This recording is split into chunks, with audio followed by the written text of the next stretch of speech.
नमस्कार शेतकरी बांधवांनो. हे एक आपला हळदीचा 1 एकरचा प्लॉट आहे. ह्या रानामध्ये भरपूर प्रमाणात पाणी जास्त दिवस राहतं. तर थोडं चिबाडीचं रान आहे. वापसा लवकर होत नाही या रानाचा. तब्बल 5-7 दिवस झालेत पाऊस उघडून, पण आता पण रानामध्ये ओलावा आहे. तर थोडं तणकट वाढलं होतं, निंदन सुरू आहे. ह्या रानामध्ये मी 10 टन मळीचा वापर केला होता आणि 10 टन मळीमुळंच मला वाटते की मळीमुळं हळद वाचलेली आहे. तर इतका मोठ्या प्रमाणात पाऊस झाला होता. पाहू शकता हळदीची कंडिशन कशी आहे.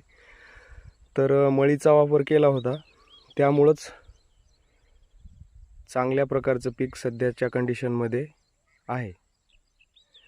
तुम्हाला काय वाटतंय, मळीमुळं हा रिझल्ट आहे की दुसरं काही कारण असू शकतं? कमेंटमध्ये नक्की सांगा.